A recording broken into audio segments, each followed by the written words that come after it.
1900, retornando do Instituto Pasteur de Paris, vim trabalhar no Instituto de Manguinhos, no Rio de Janeiro. Aqui nos reunimos, médicos e pesquisadores, para produzir soros e vacinas contra doenças contagiosas e para nos entregar ao culto da nossa deusa ciência. Estamos nos primórdios da microbiologia e da medicina experimental no Brasil. Os navios que vinham do estrangeiro evitavam aportar no Brasil, temendo que suas tripulações adoecessem. O Rio de Janeiro vivia assolado pelas epidemias de peste bubônica, varíola e principalmente febre amarela, prejudicando as imigrações e o comércio internacional. Em 1903, o presidente Rodrigues Alves nomeou Oswaldo Cruz no cargo de Diretor-Geral de Saúde Pública, com carta branca para sanear as moléstias na capital da República. Promoveu-se verdadeira cirurgia urbana no Rio de Janeiro. Os guardas sanitários constituíam um verdadeiro exército de extermínio, perseguindo os mosquitos transmissores da febre amarela, através do expurgo nas casas e nas tubulações urbanas. Os doentes eram removidos para os hospitais de isolamento ou isolados nos próprios domicílios. Se o doente em vigilância iludir o médico e retirar-se sem prévio aviso, será multado o chefe da casa em que residir. E o doente será procurado por empregados da repartição, verdadeiros detetives sanitários. As campanhas sanitárias encontraram forte oposição na população, na imprensa e no próprio meio médico.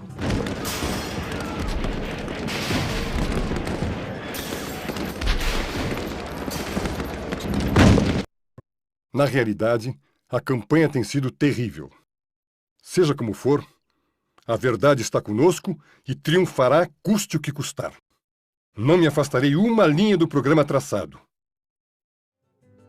Após a implantação das campanhas sanitárias no Rio de Janeiro, Oswaldo Cruz considerou que o serviço de maior urgência era a organização da defesa sanitária dos portos marítimos e fluviais do país.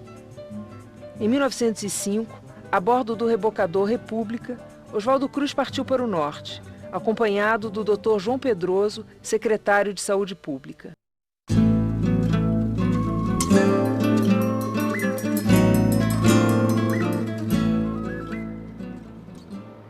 Minha querida Miloquinha, o navio encheu-se no Ceará de retirantes que vão tentar fortuna nas florestas do Amazonas.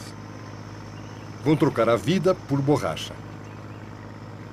Era doloroso ver-se essa gente aos magotes, esquálidos, abraçados aos filhinhos, embarcarem sob a direção de um feitor.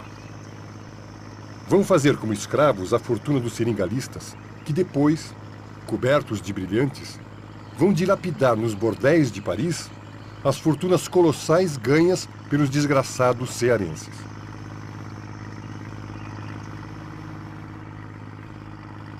Chegamos às 7 horas da manhã à embocadura do Amazonas. Um grande mar tranquilo, uma beleza imponente. Ancoramos em frente à ilha de Tatuoca, onde existe um lazareto nosso. A ilha é um mimo de beleza. Muito pequena, rica de arvoredo, com muitas árvores frutíferas, muito sossegada. Havia apenas um guarda encarregado da conservação.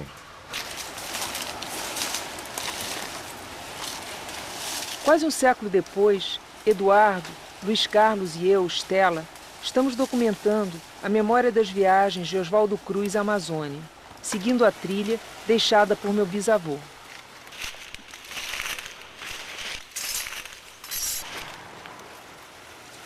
Os pescadores, né, que são os daqui da redondeza, os vilarejos, eles falam que eles passavam por aqui, isso aqui era tipo um hospital, pessoal de quarentena que vinham para poder entrar em Belém, eles tinham que ficar primeiro aqui, né? Tinha também um cemitério aí, próximo dos barrancos, foram caindo os barrancos e foram acabando tudo.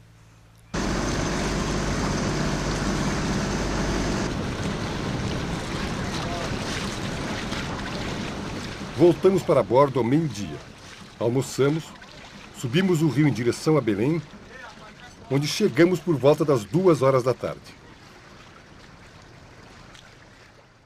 A chegada do Oswaldo Cruz, eu vejo não somente como necessário, porque ele era a autoridade máxima nesse país, necessária para evitar a grande mortandade. Então, o porto inicial de Belém, quando ele passa por aqui, em 1905, ele já estava começando a sofrer esse processo de modernização, que era o embelezamento e o saneamento. A economia da borracha nesse período, ela tá numa economia extremamente assim avançada, dinâmica, né, progressista.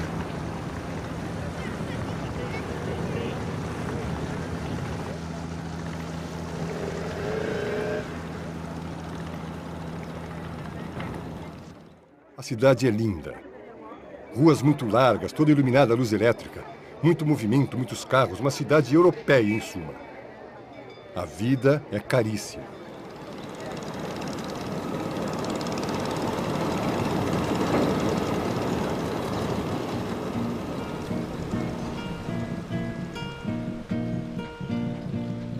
Deixando Belém com destino a Manaus, Oswaldo Cruz visitou os portos de Santarém, de Óbidos e de Parintins.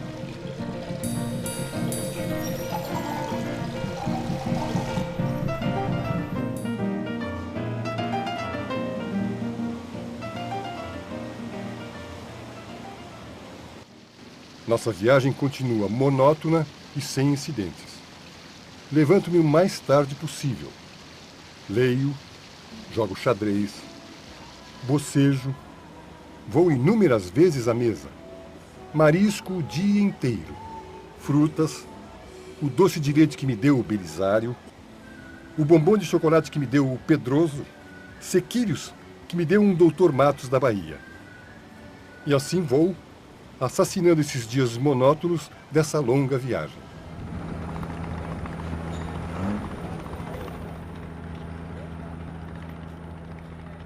Aqui na região de Santarém é estimado que mais de 10 mil barcos movimentam-se nessa região, né? É uma questão problemática, porque não existe efetivamente nenhum tipo de projeto continuado sendo feito por parte do poder público, no caso de vigilância sanitária, principalmente da questão do destino dos lixos e de dejetos humanos que é produzido com a utilização dessas embarcações, né? E também a pedido da Capitania dos Portos, nós começamos com a população portuária, com esse pessoal das embarcações, dar algumas oficinas de noção de higiene, noção de saneamento.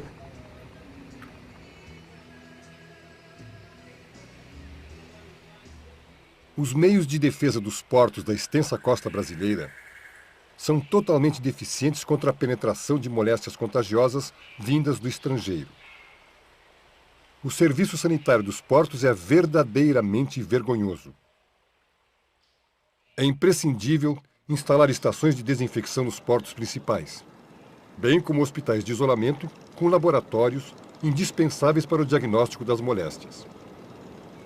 Devem ser decretadas medidas que proporcionem a navegação e o comércio entre nós, como são os trabalhos de transporte em todas as nações civilizadas. O pessoal que passa doente, por exemplo, esse pessoal que vem a fim de trabalho para cá e não consegue às vezes nada, aí volta doente, às vezes pega malária no garimpo, mas outra doença mesmo assim, não. Falta de dinheiro também, que não tem para pagar passagem, aí adoece, pode adoecer até de fome, né? Como é a saúde das pessoas lá onde a senhora mora? Olha, a saúde lá é meio precária, que a gente, inclusive eu vou até indo com esse menino para Manaus para ver se eu arranjo um pediátrico bom lá, né? Já andei muito com ele aqui. As belezas que agora temos encontrado, os panoramas magníficos que desfrutamos a cada passo, fazem-nos esquecer um pouco o sofrimento dos dias passados. De viva voz, referir-te-ei às sensações que experimentei na travessia do colosso amazônico.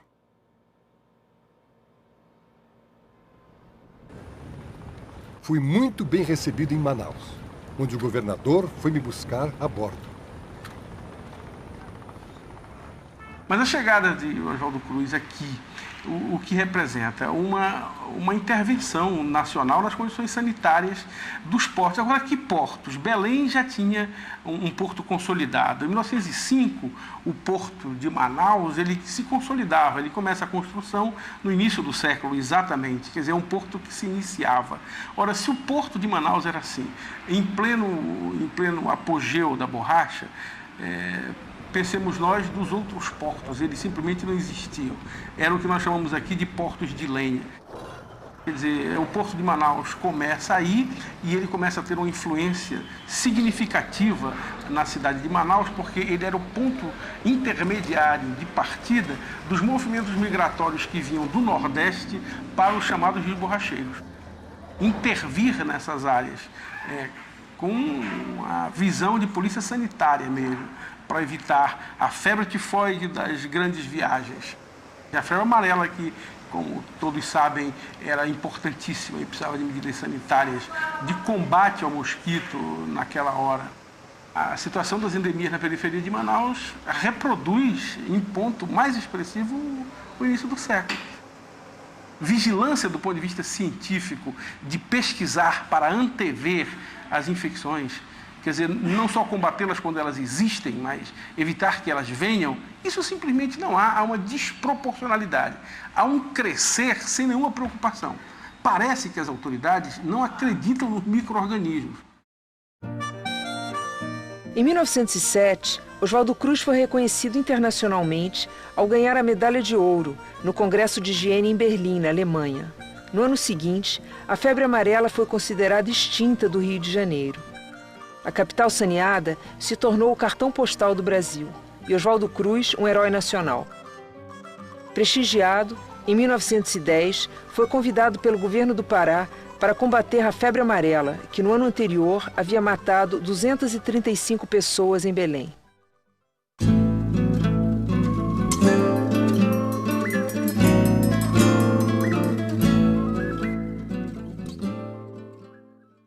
Enviei carta circular a todos os clínicos da cidade, solicitando notificação imediata de todos os casos de febre amarela. Os métodos são os mesmos utilizados no Rio de Janeiro. A febre amarela graça aqui com desusada intensidade, e o tempo não nos chega para atender às notificações. Passo o dia encarapitado num automóvel a percorrer a cidade animando as tropas. Os expurgos se fazem em proporções fantásticas. Em certas zonas há que se respira só enxofre. Organizamos todo o serviço em 7 dias, contratando mais de 200 homens inteiramente inexperientes e tendo que confeccionar todo o material, inclusive o uniforme do pessoal. A população recebe bem as ações, sujeitando-se a todos os nossos expurgos e a outras torturantes operações, sempre gentil e amável. As casas de todo um quarteirão eram inteiramente cobertas com pano americano, as janelas e portas completamente fechadas, as frestas do telhado, para que se fizesse o expurgo no seu interior com a queima de enxofre ou de piretro. Esse expurgo era feito em todos os quarteirões, em todas as quadras, onde tivessem ocorrido casos de febre amarela. E o objetivo era evitar que o mosquito infectado nos pacientes saísse vivo dali para contaminar outras pessoas suscetíveis à infecção. Caro João Pedroso, estou apreensivo com a crise da borracha que se anuncia e pode perturbar a boa marcha dos trabalhos de combate à febre amarela, embora o governador pareça disposto a levar a termo o saneamento de Belém. Trouxe comigo minha filha Liseta, que é uma não imune e que, como testemunha, vai dormir sem cortinado. É a prova mais cabal que quero dar ao povo de Belém da ilimitada confiança que deposito nos meus inigualáveis companheiros de trabalho. A 16 de outubro de 1911, o Dr. Oswaldo Cruz, em Belém, mais uma vez, informa oficialmente ao governo do estado: está erradicada a febre amarela em Belém. Você já ouviu falar no Oswaldo Cruz? Já ouvi. Mas não acompanho assim muito as reportagens. Oswaldo Cruz já ouviu falar. O que o senhor sabe dele? Bom, eu não sou grande leitor dele, embora ele tenha sido um grande pesquisador e médico, né? Já pegou dengue? Pois é, a mesma dengue, a malária é a mesma dengue. Só muda o nome. E febre amarela? Também é a mesma coisa. Como assim? Explica um pouco. É porque de antiguidade o povo chamava febre amarela, né? É a mesma dengue. É a mesma, a febre amarela, a mesma malária também. São 3 palavras em uma só. A dificuldade também é pela não divulgação, tá? Pelos órgãos do governo, da febre amarela. Todo mundo que a gente vai numa embarcação dessa acha que é malária, tá? Nós estamos encontrando essa dificuldade e para que haja uma vacinação nós temos que solicitar muitas das vezes ao comandante, tá? E ele, por sua vez, nem em todos os navios, mas vai na fonia do navio e fala que há necessidade de você tomar a vacina, até porque depois que o mosquito vai e pica você e te infecta, tá? Não tem mais jeito. Dificilmente uma pessoa cometida de febre amarela escapa. E a febre amarela urbana é transmitida pelo Aedes aegypti. E que o Brasil, várias vezes, já tentou se erradicar. Foi no tempo de Oswaldo Cruz, tanto que o último caso de febre amarela urbana da região foi em Sena Madureira, do Acre. Depois, quando foi em 1982, novamente o Instituto detectou que o Aedes aegypti já estava entrando de novo na região. E foi em Roraima, em caso de dengue. É preocupante também de encontrar pessoas morrendo por febre amarela e quando tem uma vacina.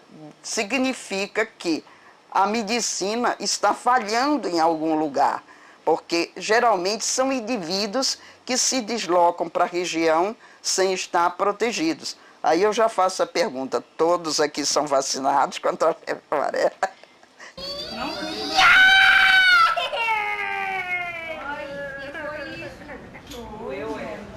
É a minha mãe de criação.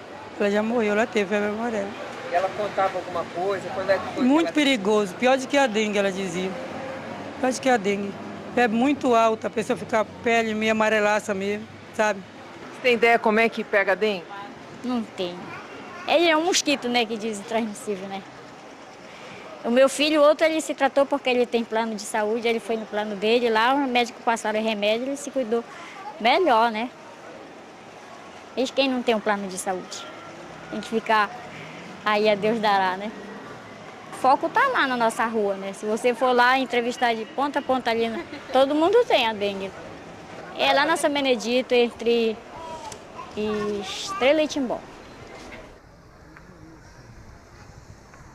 É rataria, é mosquito, mosca, carapanã, com fartura.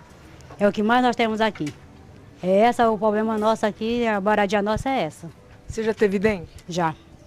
Tá fazendo 3 semanas que eu levantei. Como é que foi? É dor no corpo mesmo, que dói todos os ossos da gente, muita dor de cabeça, a pessoa fica cheia de coceira. Quanto mais a gente se gosta, mais vontade de dar. É o problema que tem, é esse. E você sabe como é que você pegou? Porque em casa teve meu genro, minha filha, meu neto. Eu me senti mal, assim, com dor. Me senti com dor na costa. Um monte de coisa. Você chorou? Aham. Com dor. Tinha dor na costa, tinha dor em tudo. De vez em quando tem gente com dengue. Por incrível que pareça, de vez em quando tem gente com dengue. Agora, esses dias, graças a Deus, que aliviou mais um pouco. Mas teve muita dengue aqui. Constantemente tem gente com dengue.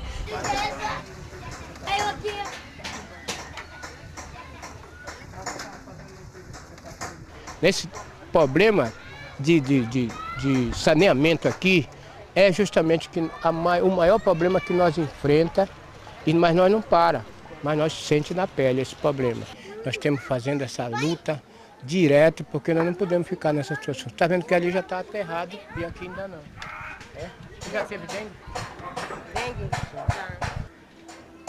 Acho que nós todos nos pegamos aqui, né? Todo mundo, todos os amadores, crianças, todo mundo pegou. Você já ouviu falar em Oswaldo Cruz? Deixa eu me lembrar. Eu já li sobre ele, mas esqueci. Ele é um... Deixa eu ver. Ele é um cientista, né? Um cientista. Eu não tenho bem conhecimento nesse, mas eu já vi falar em Oswaldo Cruz. Sei que foi um elemento que com certeza fez alguma coisa aqui na nossa cidade de Belém. Eu moro aqui na Passagem São Benedito 103.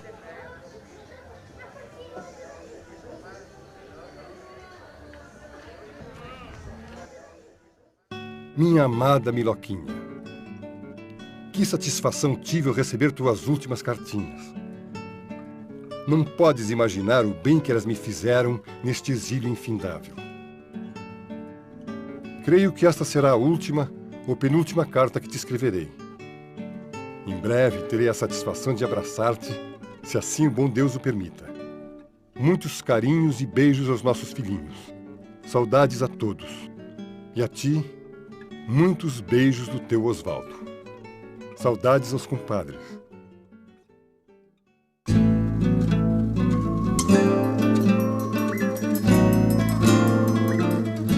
Em 1910, Oswaldo Cruz foi convidado pela Madeira Mamoré Railway Company para realizar o saneamento da zona onde se construía a estrada de ferro Madeira Mamoré, no sul da Amazônia.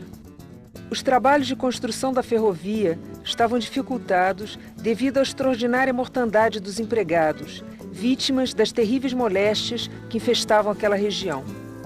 O caso repercutiu no estrangeiro e a Madeira Mamoré, com sua fama sinistra espalhada pelo mundo, era motivo de descrédito para o Brasil. Levarei comigo o sanitarista Belisário Pena, também como meu médico particular. Minha esposa Miloca está muito preocupada com meu estado de saúde. Sou esclerótico cardiorrenal, hipertenso, albuminúrico e já sofri 2 ataques de edema pulmonar. Um quadro sombrio, mas morrerei mais depressa se ficar inativo.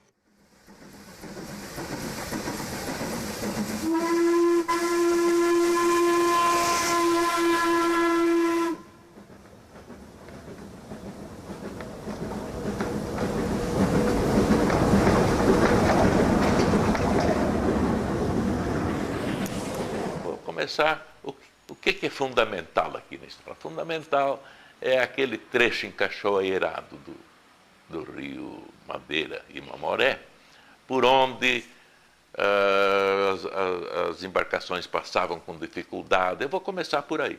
A Bolívia, como ela só tinha porto de mar para o Pacífico, ela queria uma saída para o Atlântico, a Bolívia. Então, o que a Bolívia fez?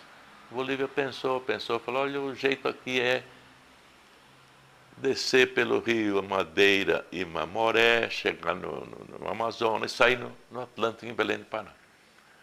E então, em 1903, eles assinaram aquele célebre Tratado de Petrópolis. Como o território do Acre passava para o Brasil, então, nessas compensações todas, uma exigência era a construção da estrada de ferro Madeira Mamoré. Então, no caso da Madeira Mamoré, o grande narrador e a grande narrativa nos foi legada por Dana Merrill. O seu trabalho e as suas imagens é que trazem para nós, né, silenciosamente, mas com a força, né, dessas imagens, a possibilidade de um transporte no tempo, né, a possibilidade de uma reconstrução narrativa. Nas tabelas que a Brazil Railway Company editou já no século XX, não é? Na fase final da construção, nós encontramos cerca de 50, não é, etnias e nacionalidades diferentes.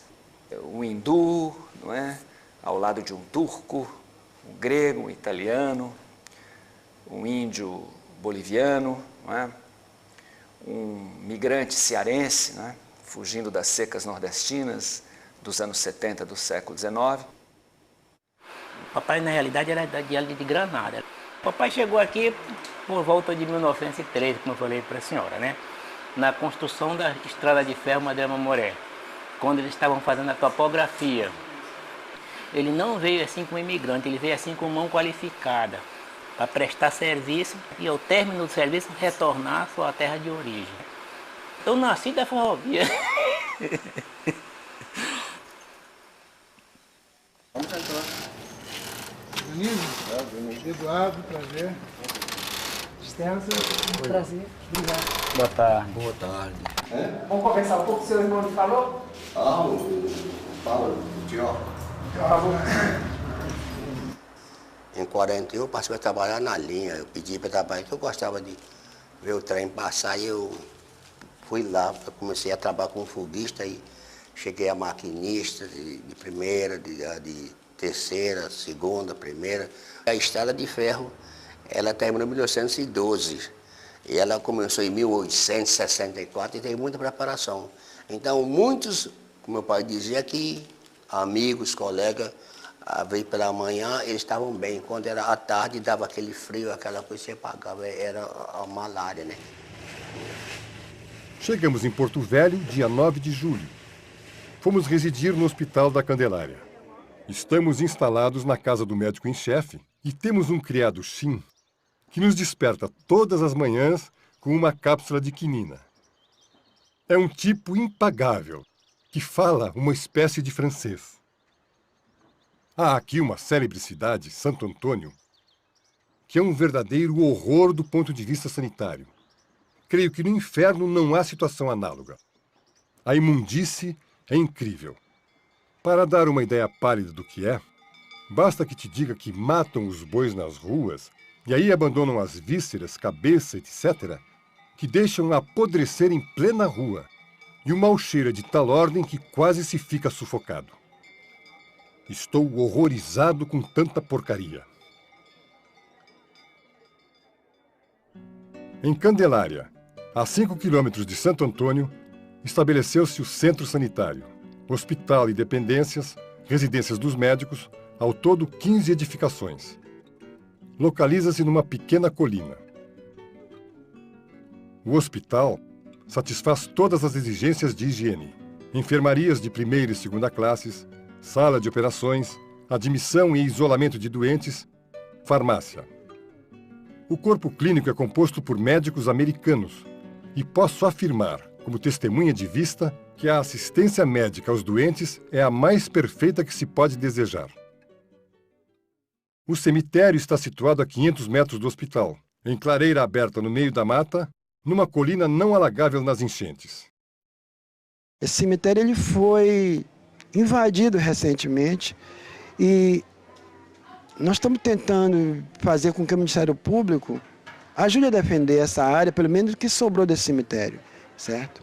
Da Candelária, onde está o Hospital da Candelária, que pouco vestígio tem. O Hospital da Candelária era uma luz no deserto, que clareava tudo. Assim que esse pessoal contava os ingleses, que significava Candelária, né? Nesse cemitério tem 33 mil pessoas só nessa Candelária enterrada, papai dizia, né? Só nessa Candelária aí, nesse cemitério. De diversa nacionalidade. Santa Maria, Mãe de Deus, rogai por nós, pecadores, agora e na hora de nossa morte. Amém. Ave Maria, cheia de graça, é o operário com seu corpo já desfeito, porque foi morto quando em sua construção. Você precisa ver para saber como é que anda o trem na Madeira Mamoré. Para combater a alta mortalidade causada pela malária, o distribuidor de quinina entregará diariamente a cada operário, após a ingestão verificada da quinina, um bilhete com a data e assinatura.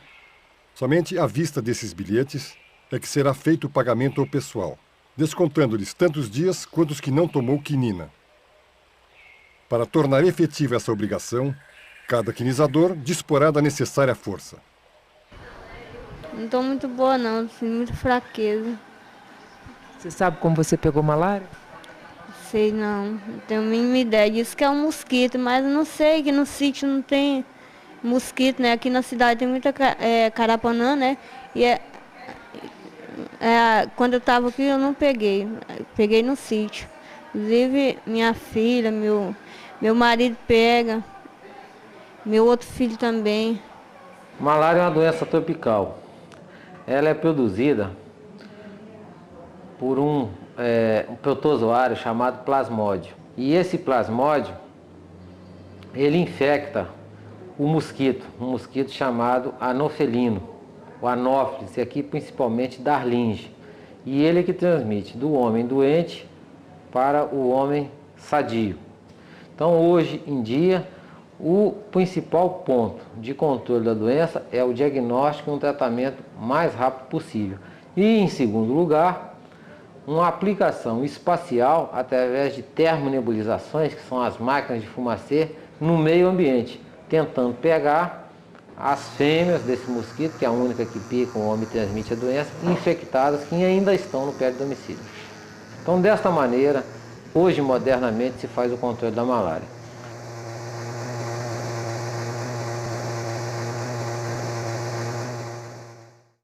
Porto Velho, 13 de julho de 1910. Minha querida Miloquinha. De saúde vou admiravelmente, fazendo uso diário de quinina. Fiz ontem um percurso de toda a linha até a extremidade dos trilhos, cerca de 120 quilômetros.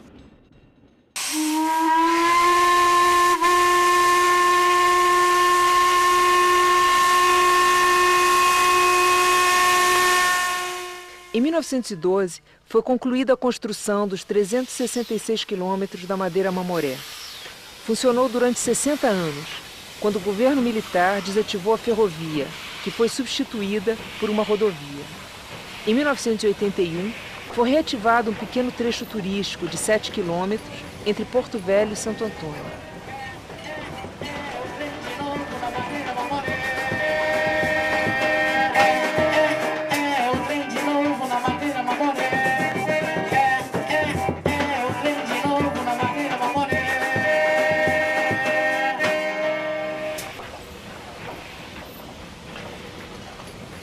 Aqui vinha muito turista, agora está vindo mais pouco, porque acabou-se o garimpo. Que no tempo do garimpo isso aqui era gente que não, o trem andava lotado para cima e para baixo. Dava gente demais aqui. Era bom. Oswaldo Cruz não é um cidadão que era um médico antigo, né? Um historiador da medicina, né? Já vi falar demais. Você já ouviu falar que ele esteve aqui em Rondônia? Ele andou nessa Amazônia todinha, né? Caçando a doença do mosquito, né? Da febre amarela. Foi, exatamente. Ele foi um grande homem. Oswaldo Cruz. Um grande homem.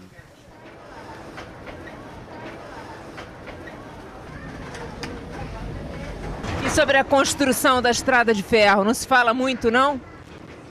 Ultimamente eles falam, só que, tipo assim, o que a gente sabe é a história dos índios, que tinha muito índio e eles queriam construir, os índios ficavam para não invadir as terras dele, aquela confusão toda que teve naquele tempo, né?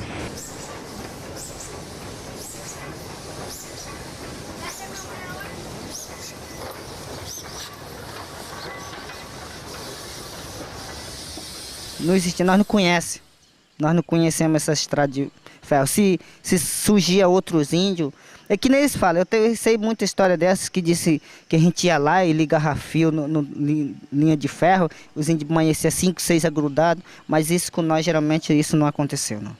Só se for com outras tribos, mas nós, Caripuna, não aconteceu isso. O que aconteceu mesmo era só os brancos que iam lá na aldeia e mataram tudinho, né? E acabou com 2 aldeias e sobrou uma, que nós éramos em 3 aldeias. É só isso que a gente sabe, mas negócio de linha de ferro assim, ninguém não chegou, não tem conhecimento disso, não. Ao todo tem 25 caripunas, mas assim vai aumentando devagarzinho. A história dos caripunas, eles estavam encurralados,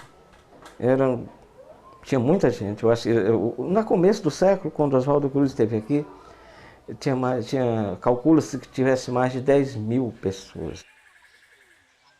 O chefe caripuna Antônio declarou o médico do acampamento próximo que antes da chegada dos brancos, eles não sofriam de malária. Em terra, não há nada a temer de animais que ataquem o homem.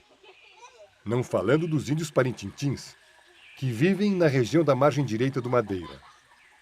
Indomáveis, atacam todos os brancos que lhes passam ao alcance. E na região são considerados como antropófagos.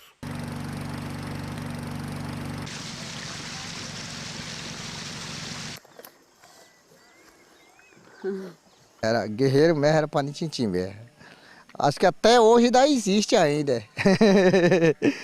Até hoje ainda existe mesmo, hoje. Que era afamado é Parintintins mesmo. Olha, o finado meu avô contava, né? Finado Arino, 4 orelhas. Foi. Por que 4 orelhas? Ele tinha 4 orelhas mesmo, né? Já tá com muita gente, aí ficou assim. O maior guerreiro que tinha dentro da região era ele, finado meu avô. Entre branco e um índio, ele matou 65 pessoas que ele matou, entre tudo, né? Quando ele matava, ele marcava assim, dava sinal assim, na costa dele, todinho assim, todo assim, escrevido. Aí essa mancha ele morreu e nunca saiu. 65 pessoas. O finado meu avô falava que era o melhor, era a mão e o pé, e a boca. Só isso. Por quê? Porque era gostosa dizer ele que era bom. A mão e a boca e o pé. O resto amargava. Sempre tem malária, né? Malária, negócio de... agora não, até aqui ainda não tem não, mas sempre tem. Tem viagem que vai. Ano passado deu mais de 12 pessoas aqui de malária aqui, né? E também tem muito bicho aqui, negócio que pica a gente, carapanã, né? Sabe, o índio não é porque quando ele era tudo, como diz o que era bravo, que era nessa época, o branco não entrava com ele porque tinha medo, né? O índio tinha medo também. Aí não tem, quando se misturaram tudo, o índio é muito fraco. Aí entrou a gripe tão forte, aí foi matando. A tribo dos Parintintins, no tempo do antigamente, tinha acabado, né? Aí ficou só eu e mais meu marido e meu cunhado. A gente ficou por aqui. Aí, tempo que as transamazônicas, essa estrada abriu, aí começou a causar a doença de malária, tuberculose, aquelas doenças feias, né? Que gente de fora trazia. Primeiro foi malária, depois que chama tuberculose. Depois chegou aquele que chama diarreia, né? Diarreia dava em 3 dias, com 2 dias matava a criança. Diarreia e vômito. Meu filho está com 31 anos, o Domingos. Essa é a Transamazônica que está com 31 anos. Na mesma época que ele nasceu, a estrada passou. Quando teve a abertura da Transamazônica que trouxe essas doenças, né? Quando foi entrar em contato com os povos indígenas, Parintintins, né? E aí, naquela época, ninguém conhecia qual tipo de doença, né, que antigamente se falava sarampo, né? Então esse daí acabou a parte dos Parintintins. Ficou algumas sementes, né, que hoje que está se reproduzindo, né?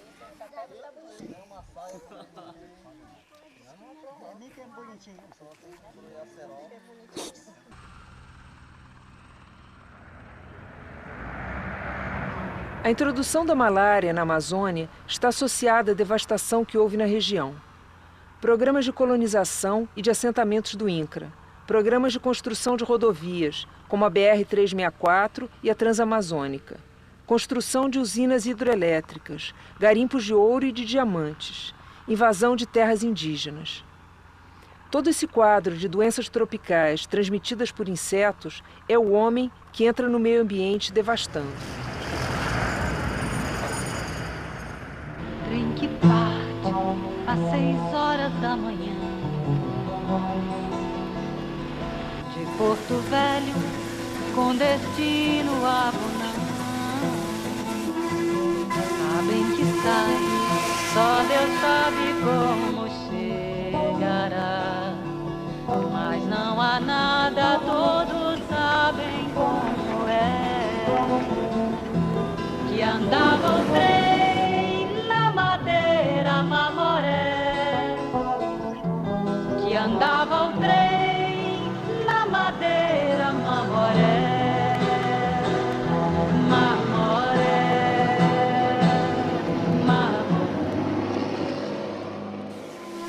Já aqui estou há mais de 15 dias e tenho trabalhado muito. Percorremos a linha em construção até o quilômetro 113 em Jaci-Paraná, onde tive a ocasião de conversar com um dono de seringal do rio Jaci-Paraná e que me declarou com a maior ingenuidade que a carne seca podre não vai para o rio. Tem de ser adquirida pelos seus empregados por preços incríveis.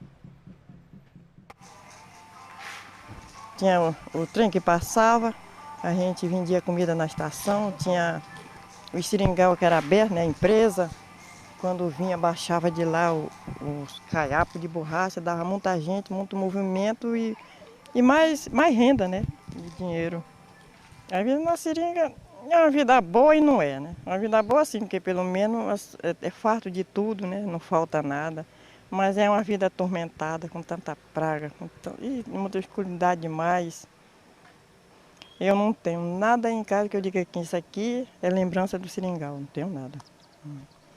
A única lembrança que eu tenho do seringal é que meus filhos, todos são analfabetos, nenhum estudaram. Verdadeira vocação econômica da Amazônia.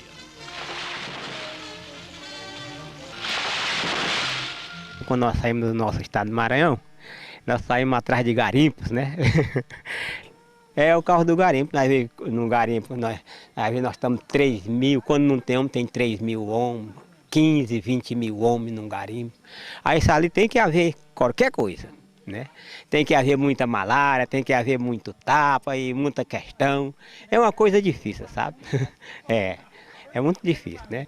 Se o homem hoje diz que trabalhou no garimpo e não tem nada, porque a miserabilidade foi dele.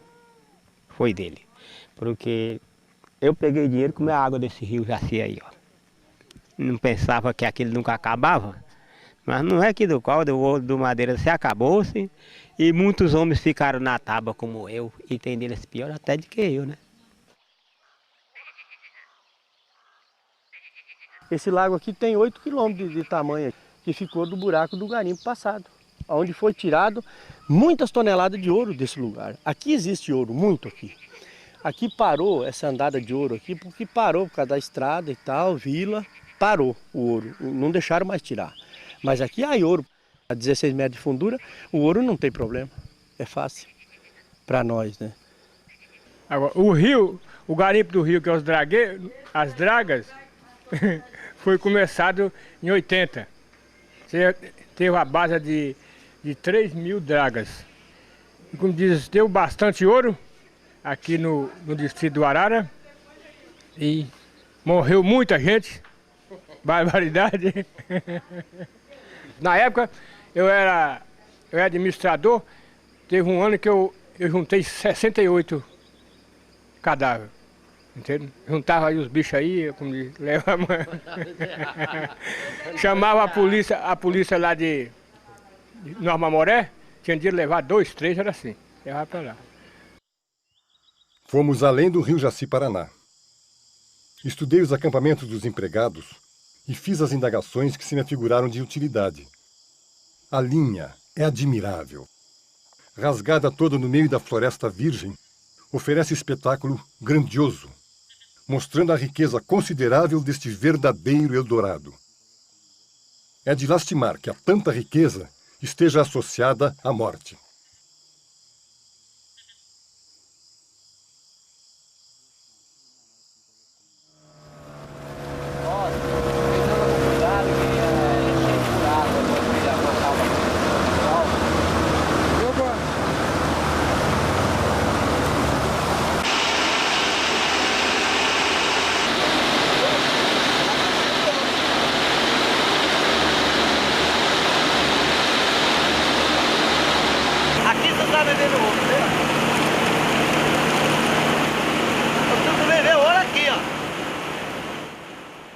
Passo os dias a examinar doentes e fazendo autópsias em cadáveres. Não imaginas o que é isto aqui. Como se adoece e se morre. Tenho tido a oportunidade de examinar muita coisa interessante. Todos os dias entram 20 a 30 doentes e morrem 2 ou 3. É o impaludismo, a malária. Moléstia evitável. O único terror sério desta região. que está de tal modo infectada que para a sua população a condição de ser enfermo constitui a normalidade. E de 5 milhões de casos de malária por ano que nós tínhamos nos anos 40 e início dos anos 50, nós passamos a pouco menos de 50 mil, todos concentrados na região amazônica. Isso então, a partir dos anos 90, a malária começou a se estabilizar, mas se estabilizou no nível dos 500 mil. Então, nós pensávamos que ia melhorar muito, passou para o nível de 400 mil, mas já em 99 subiu para 600 mil. Então a malária continua sendo um problema máximo, talvez, de saúde na região amazônica, como Oswaldo Cruz observou nos inícios do século. A história do Brasil é uma história da produção de ruínas. A Madeira Mamoré teve um ancestral. Esse ancestral se chamava Forte Príncipe da Beira, né? E desde sempre, né, já surgiu como um forte fantasma, né? Antes do trem fantasma, nós tínhamos o forte fantasma. E eu disse que a Madeira Mamoré tinha um ancestral e ela tem também um descendente. O descendente da Madeira Mamoré se chama Rodovia Transamazônica. 4.000 quilômetros de estradas, né, até o Acre. Né? E hoje a Transamazônica é também um montão de ruínas. Né?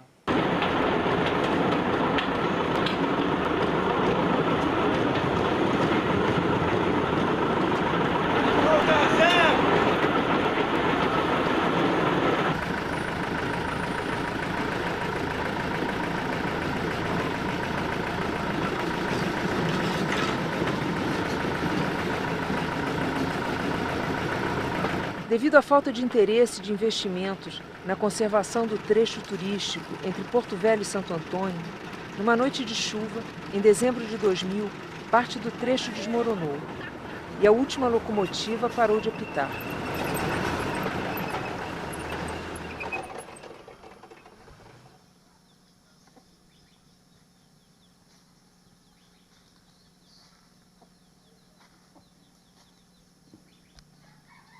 Sabe para que servia esse trilho aí? Para andar o trem. Ia da onde até onde? Não sei. Você já andou de trem? Não. Você já andou de trem? Não. Você conhece alguma coisa da história do trem? Não, isso não. Nós morávamos na fazenda e o homem de lá vendeu a fazenda e não tinha para nós sair, nós compramos aqui. Foi na época da borracha. Meu pai era seringueiro, né? Você chegou a trabalhar na seringa? Cheguei. E eu dentro da idade de 12 anos que eu cortava seringa. Aí depois que eu arrumei marido, aí meu marido trabalhava na seringa também. Ele me largou. Aí eu vim embora pra cá com aquele ali. Aí fui trabalhar sozinha. Trabalhar empregada, né? Trabalhava. Aí foi tempo que eu arrumei outro marido aí. Ele é quem sustenta agora. Vai dá muita malária, né? A senhora já pegou? Já, nós tudinho. Como é que curou a malária? Açucando é o remédio, a gente toma e ela melhora. Quem que já teve malária aqui? Todos nós. Você já teve malária? Você já teve malária?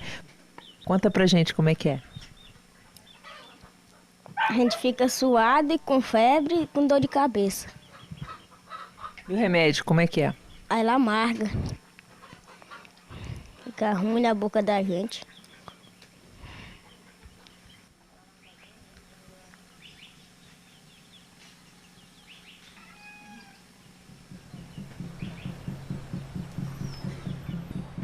Rio de Janeiro, 9 de setembro de 1913. Excelentíssimo senhor ministro, ainda está na mente de todos a lembrança dos malogros sucessivos das empresas que tentaram levar avante a construção da estrada de ferro Madeira-Mamoré. Foi necessária uma campanha sanitária bem orientada e enérgica para levar a termo a construção da ferrovia. Só os que viram e estudaram a zona poderão avaliar com justeza o futuro admirável que ela terá. O duende do Amazonas é o impaludismo. É necessário pôr em prática as medidas que a profilaxia já encontrou e metodizou para que o Vale do Amazonas se torne habitável. É apenas questão de tenacidade e resolução. E o duende do Amazonas, campeão da morte, ruirá por terra. O saneamento da Amazônia se fará quando o governo determinar. Ficará assim entregue à civilização uma das mais ricas, se não a mais rica zona do Brasil. Doutor Oswaldo Gonçalves Cruz.